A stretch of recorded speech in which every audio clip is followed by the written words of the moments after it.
There is something quietly humbling about realizing how much our eyes carry for us, day after day. They hold every face we love, every line we read, every memory replayed in the dim glow of night. Yet most of us don't notice how tired they've become until it's too late. We chase screens, chase light, and somehow forget that the world our eyes once saw in detail now blurs a little more each year. But in Japan, where simplicity and longevity walk hand in hand, there's a tradition that's been quietly passed down, a small nightly ritual that nourishes the eyes while you sleep. It's not a pill, not a supplement with promises, but a natural scoop, a mix of nutrients that the body turns into healing fuel during rest. Tonight, we learn from a man who lived beyond a century, not just to add years to life, but vision to every day that passed. He says how you treat your eyes before bed decides how clearly you'll see tomorrow. Welcome back to Living Wisdom.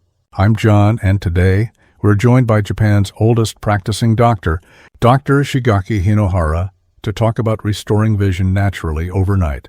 Doctor, you've said before that nighttime is the body's true repair time, especially for the eyes. What does that mean? When the body sleeps, the eyes finally stop scanning the world. That's when their repair begins. Most people think vision weakens because of age, but often it's exhaustion without renewal.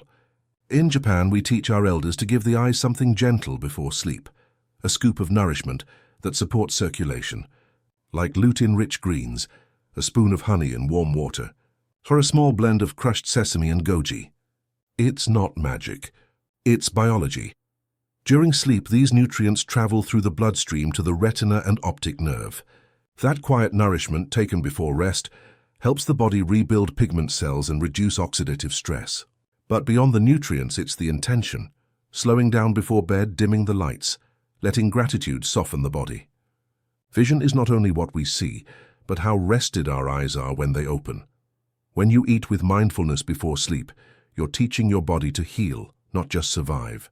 The next morning, when you wake and notice colors look a little softer, sharper, that's your body saying, "Thank you for giving me time." Doctor, you've often said that nighttime isn't just for sleep. It's the body's real time to repair itself. Can you explain what truly happens during those quiet hours and why it's so essential, especially for our eyes? Yes, John. You see, during the day, our eyes are in constant motion. They never stop working, reading, focusing, adjusting to light, interpreting emotions, guiding every decision we make. Even when we believe we're resting, they are processing what we've just seen, what we've missed, what we're worrying about. By nightfall, they are the most fatigued part of the body, though we rarely notice. Sleep is not merely rest. It is the body's maintenance period, a time when every cell begins to repair, to clear away the waste of the day, to rebalance what has been lost. For the eyes, this period is sacred. When we close them, the tiny muscles that focus our vision finally relax. Blood flow to the retina increases. Nutrients, the ones we've consumed earlier, are quietly delivered to the optic cells. The body uses this stillness to rebuild pigment, repair light receptors, and detoxify the tissues that have been strained by hours of screens and artificial light. That's why what we do before sleep matters. A gentle routine, dim lights, calm breathing, a mindful meal tells the body it's safe to heal. In Japan, elders often say, "If you rush to sleep, you steal from your repair." They mean that if the mind is still anxious or the body too full of tension, the healing process slows. When we slow down intentionally, we invite recovery. Even a few minutes of reflection before bed can change the chemistry of our sleep.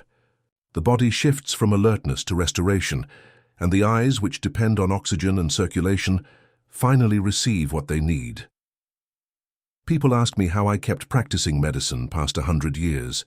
I always tell them, it's not about doing more, it's about resting better. When you give your body the chance to heal at night, you wake not just refreshed, but renewed from within.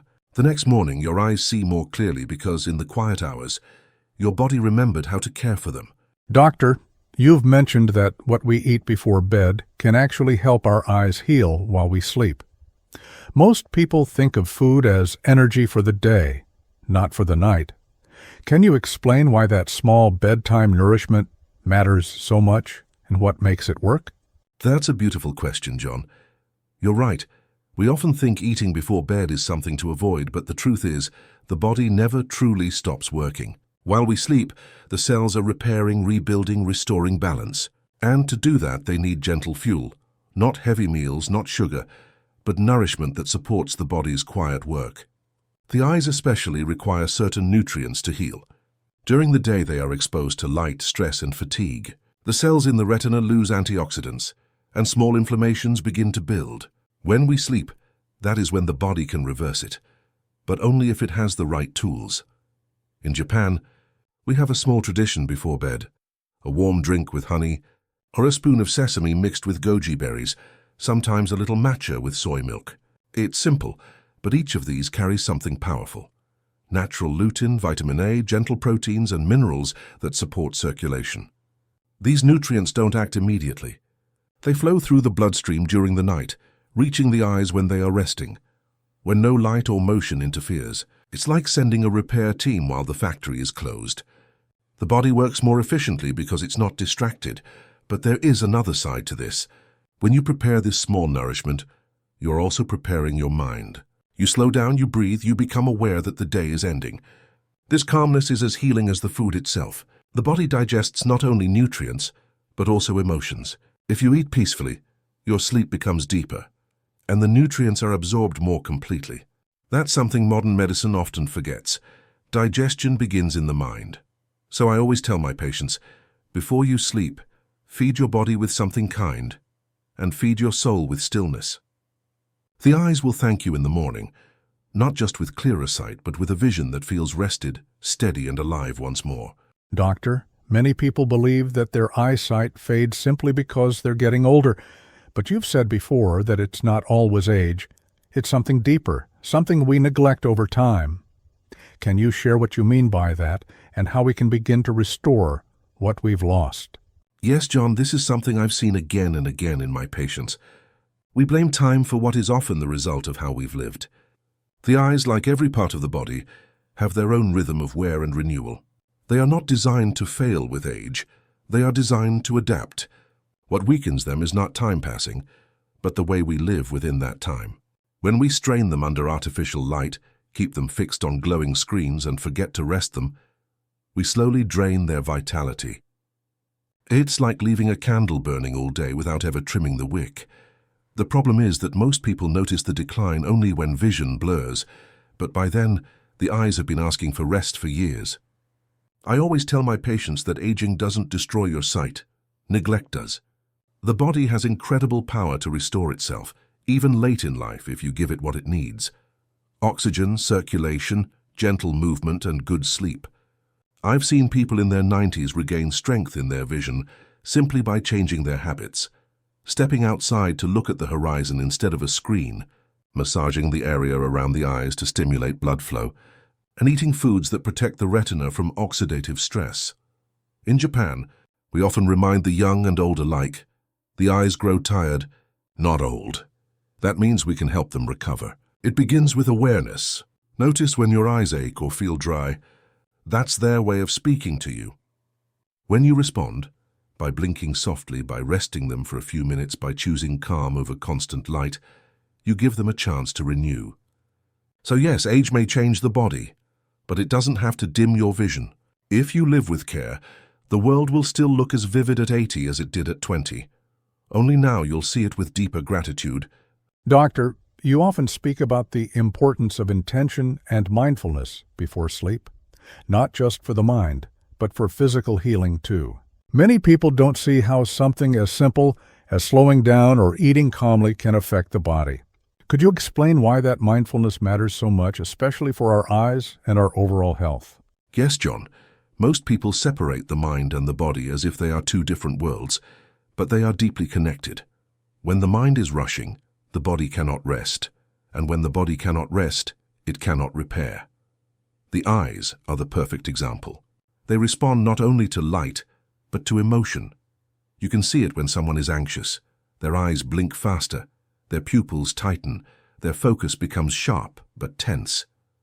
At night, if we carry this tension into bed, the eyes stay alert, even when closed. The body might be lying still, but inside, the system is still fighting the day.